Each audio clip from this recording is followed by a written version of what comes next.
আমি তোমাদেরকে পড়াশোনার সেই নেশার কথাই বলে দিব, যা তোমার লাইফে নেগেটিভ নয় বরং পজিটিভ ইম্প্যাক্ট ফেলবে। তাতে তুমি যদি একবার আসক্ত হতে পারো, তবে তোমার ফিউচার এবং স্টুডেন্ট লাইফে তোমাকে ঠেকানোর সাধ্য আর কারো নেই। তাই সামনে বলা একটি কথাও মিস না করে পুরো ভিডিওটি যদি তুমি মনোযোগ সহকারে দেখতে পারো, তবে তুমিও শিখতে পারবে তোমার পড়াশোনাটাকে কিভাবে নেশায় পরিণত করা যায়। তাই আমি মনে করি প্রত্যেকটি স্টুডেন্টের এই ভিডিওটি অবশ্যই দেখা উচিত, কারণ এই একটি ভিডিওই তোমার স্টুডেন্ট লাইফটি বদলে দিতে যথেষ্ট। তো চলো শুরু করা যাক। একটি বাস্তব উদাহরণ দিয়েই না হয় শুরু করি। তোমরা ঘন্টার পর ঘন্টা সোশ্যাল মিডিয়া স্ক্রল করলেও বোরিং হও না, অথচ আধা ঘন্টা পড়তে বসলেই তোমরা বিরক্তি বোধ করো, বোরিং হতে শুরু করো, আর ভাবতে থাকো কখন পড়াটা শেষ হবে আর কখন ফোনটা হাতে নিয়ে সোশ্যাল মিডিয়ায় ঢুকবে। কে কি বললো, কত নোটিফিকেশন এলো, আরো কত কি, এসব দেখবে।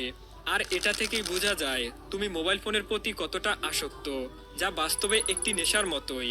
কিন্তু একটু চিন্তা করে দেখো, যদি এই নেশাটা তোমার মোবাইল ফোনের উপরে না হয়ে তোমার পড়াশোনার প্রতি হয়, তাহলে কেমন হতো?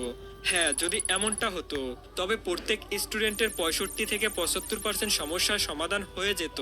কারণ স্টুডেন্ট লাইফে প্রত্যেক স্টুডেন্টের সবচেয়ে বড় দায়িত্ব হলো তার পড়াশোনাটাকে ঠিকঠাকভাবে চালিয়ে যাওয়া। বাবা মায়ের কষ্টের টাকায় কেনা বই খাতায় যেন প্রেমপত্র আর হাবিজাবি লেখা না থাকে।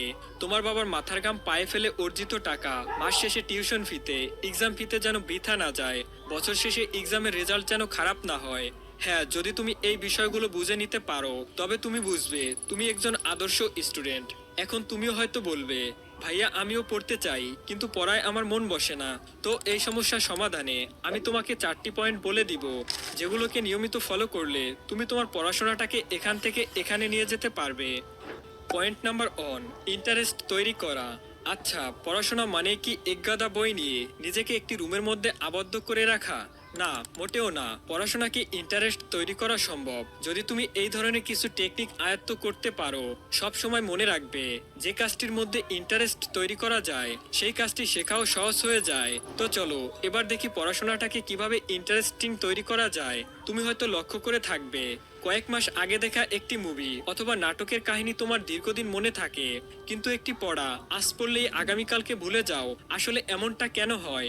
কারণ তুমি যখন একটি মুভি দেখো, তখন তার সাথে ভিজুয়াল দৃশ্য থাকে, যে কারণে ঘটনাগুলো তোমার মস্তিষ্কে গেঁথে যায় আর তা তোমার দীর্ঘদিন পর্যন্ত স্মৃতিতে থেকে যায়। তাই এখন থেকে পড়াশোনায় তোমাকে একই কাজ করতে হবে। যখনই তুমি যা পড়বে সেগুলোকে গাধার মতো মুখস্থ না করে বুঝে পড়ার চেষ্টা করো, আর মনে মনে ভিজুয়াল দৃশ্য তৈরি করো। আর তোমার গুরুত্বপূর্ণ পড়াগুলোকে কালার পেন দিয়ে হাইলাইট করে রাখো, তাহলে সহজেই পড়া মনে রাখতে পারবে এবং পড়াশোনার প্রতি তোমার ইন্টারেস্ট তৈরি হবে। ফলে দীর্ঘদিন পর্যন্ত সেই পড়াগুলো স্মৃতিতে ধরে রাখতে পারবে। পয়েন্ট নাম্বার 2, স্যাটিসফ্যাকশন তৈরি করা। তোমাকে যদি প্রশ্ন করা হয় পড়াশোনা করে কি লাভ, তুমি হয়তো উত্তরে বলবে, এটা আবার কেমন প্রশ্ন ভাই? কারণ সবারই তো জানা আছে, নিজের ফিউচারটাকে এস্টাবলিশ করে ভালো একটি চাকরি বা নিজের বিজনেস শুরু করার জন্যই সবাই পড়াশোনা করে। হ্যাঁ, যদি ভালো একটি চাকরি অথবা বিজনেস শুরু করতেই না পারো, তবে এমন পড়ার তো কোনো মূল্য নেই, তাই না? এর মানে দাঁড়ায়, পড়াশোনা দ্বারা তুমি ভালো একটি চাকরি করবে অথবা নিজের একটা বিজনেস শুরু করবে, আর সেখান থেকে যে অর্থ আসবে সেটা দিয়ে তুমি এবং তোমার ফ্যামিলি ভালোভাবেই কাটাতে পারবে, নিজের ইচ্ছা এবং স্বপ্নগুলোকে পূরণ করতে পারবে। কিন্তু এসব শুনে আর লাভ কি? তুমি পড়াশোনা তো আর ঠিকঠাক ভাবে করছো না। পড়াশোনা তোমাকে একটি আলোকিত ভবিষ্যৎ এনে দিবে জেনেও তোমার পড়াশোনা করতে ইচ্ছে করে না, কারণ প্রতিটি মানুষ চায় ইনস্ট্যান্ট স্যাটিসফ্যাকশন, অর্থাৎ সরাসরি রেজাল্ট পেতে। আসলে হিউম্যান ব্রেন এমনভাবে তৈরি করা হয়েছে যা আমাদের সাময়িক আনন্দকেই বেশি প্রায়োরিটি দেয়। যখন তুমি কোনো কাজ করো আর দ্রুত সেই কাজের রেজাল্ট পাও, তখন তোমার মস্তিষ্কে ডোপামিন নামক এক ধরনের হরমোন রিলিজ হয়, যা তোমাকে সাময়িকভাবে আনন্দের অনুভূতি দেয়। আর তাই হিউম্যান ব্রেন দ্রুত কিছু পাওয়ার লোভে পড়ে যায়। কিন্তু পড়াশোনা হলো এমন একটি বিষয় যা দীর্ঘমেয়াদী বিনিয়োগের মতো। তাই তাৎক্ষণিক কোনো রেজাল্ট পাওয়া যায় না, কিন্তু মস্তিষ্ক তখন ছোট ছোট আনন্দর খোঁজ করে। তাই যদি পড়াশোনার মধ্যে ছোট ছোট আনন্দ অ্যাড করতে পারো, তাহলে তোমার মস্তিষ্ক উৎসাহিত হয় আরো মনোযোগ ধরে রাখার জন্য। এখন প্রশ্ন হলো, তুমি এই কাজটি কিভাবে করতে পারো? তো এর জন্য আমি তোমাকে বলবো, তুমি নিজেকে রিওয়ার্ড দেওয়া শেখো, অর্থাৎ ছোট ছোট কাজের জন্য তুমি নিজেকে পুরস্কৃত করো। আর এই মেথডটি তুমি তোমার পড়াশোনায় ইউজ করো। চলো একটি গল্প দিয়েই বুঝিয়ে বলি।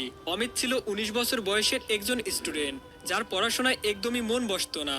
একদিন অমিত ভাবলো, প্রতি 30 মিনিট পড়ার পর সে নিজেকে একটা পুরস্কার দিবে। প্রথম দিন সে 30 মিনিট পড়ে সে নিজেকে নিজের পছন্দের খাবারটি উপহার দিল। দ্বিতীয় দিন সে পড়া শেষ করে কিছুক্ষণ তার প্রিয় গেমটি খেললো। এভাবে অমিতের দিন দিন মনোযোগ বাড়লো আর পড়াশোনা তার কাছে মজার হয়ে উঠলো। অমিত শিখে গেল ছোট ছোট পুরস্কারও বড় সফলতার দিকে নিয়ে যায়। পয়েন্ট নাম্বার 3, নির্দিষ্ট টাইম এবং স্থান ঠিক করো। দেখো, যখন পড়ার সময় ঠিক করো না তখন পড়া হয় না, সময় নষ্ট হয়, মনোযোগ হারিয়ে যায় আর মস্তিষ্ক বুঝতে পারে না কখন সে শিখবে। কিন্তু প্রতিদিন একটা নির্দিষ্ট সময় পড়তে বসলে তোমার মস্তিষ্ক নিজে থেকেই তৈরি হয়ে যায়, মনোযোগ বেড়ে যায়, চাপ কমে যায় আর শেখার প্রতি তোমার আগ্রহ বেড়ে যায়। তাই নির্দিষ্ট সময় পড়তে বসার চেষ্টা করো। আচ্ছা, কখনো কি ভেবেছো কেন কিছু মানুষ তাদের লক্ষ্যে পৌঁছে যায় আর কিছু মানুষ কেন মাঝপথেই হারিয়ে যায়? পার্থক্যটা আসলে কোথায় জানো? পার্থক্যটা হলো তাদের নিয়মিত অভ্যাসে। আর এই অভ্যাস গড়ে ওঠে নির্দিষ্ট সময় আর স্থানের উপর নির্ভর করে। তাই আমি বলবো, একটি নির্দিষ্ট সময় এবং এমন একটি স্থান নির্ধারণ করো যে সময় সেই স্থানে বসলেই তোমার মন এবং ব্রেন অটোমেটিক বুঝে যাবে এখন পড়ার সময়। তখন আর তোমাকে জোর করে পড়তে বসতে হবে না। পয়েন্ট নাম্বার 4, ডিজিটাল ডিস্ট্রাকশনকে দূরে রাখো। বর্তমান সময়ে এসে প্রযুক্তি আমাদের জীবনকে এতটাই সহজ করে দিয়েছে যে যে কোনো কিছু আমরা চাইতে না চাইতেই আমাদের হাতের মুঠোয় পেয়ে যাই। কিন্তু সমস্যাটা হলো, এই প্রযুক্তি যে শুধু আমাদের জীবনকে সহজ করেছে তা নয়, এই প্রযুক্তির অপব্যবহার আমাদের জীবনকে ধ্বংসের দিকে ঠেলে দিচ্ছে। একই সাথে স্টুডেন্ট লাইফে এগুলো হয়ে উঠছে সবচেয়ে বড় বাধা। ডিজিটাল ডিস্ট্রাকশন যদি তুমি সময় মতো কন্ট্রোল করতে না পারো তবে সেটা তোমার স্বপ্নকে ছিনিয়ে নিতে পারে। তুমি হয়তো জানো না, ইউনিভার্সিটি অফ ক্যালিফোর্নিয়ার একটি গবেষণায় দেখা গেছে যে একবার আমাদের মনোযোগ ছুটে গেলে তা পুনরায় ফিরে আসতে 23 মিনিট 15 সেকেন্ড সময় লাগে। পড়তে বসে যখন হঠাৎ ফেসবুক, ইনস্টাগ্রাম থেকে নোটিফিকেশন আসতে শুরু করে আর মেসেঞ্জার থেকে মেসেজ চলে আসে, তখন আমরা পড়াশোনার প্রতি মনোযোগ হারিয়ে ফেলি আর ঘন্টার পর ঘন্টা সোশ্যাল মিডিয়ায় ডুবে যাই। তখন আমাদের কাজের কাজ তো কিছুই হয় না, পড়াশোনাও হয় না। সবশেষে আমি তোমাদেরকে আমার পার্সোনাল লাইফ থেকে নেয়া ডিজিটাল ডিস্ট্রাকশনকে দূরে রাখার একটি টেকনিক শিখিয়ে দিচ্ছি। যখনই তুমি পড়তে বসবে তখন তোমার ফোনে do not disturb mode on করে টেবিল থেকে ফোনটাকে কিছুটা দূরে রেখে দাও। এতে করে তুমি সম্পূর্ণ ডিজিটাল ডিস্ট্রাকশন থেকে মুক্ত থাকবে। এই ছোট সিদ্ধান্তেই তোমার মনোযোগ বাড়বে, শেখার গতি বাড়বে। মনে রাখবে, মোবাইল সারাদিন থাকবে কিন্তু সময় নয়। সময় একবার চলে গেলে তা আর ফিরে আসবে না। তাই আমি চাই তুমি নিজের পড়াশোনাটাকে নেশায় পরিণত করো আর নিজের ভবিষ্যৎটাকে ব্রাইট করো। তো দেখা হবে পরবর্তী ভিডিওতে। ততক্ষণ পর্যন্ত চ্যানেলটি সাবস্ক্রাইব করে আমাদের সাথেই থাকো।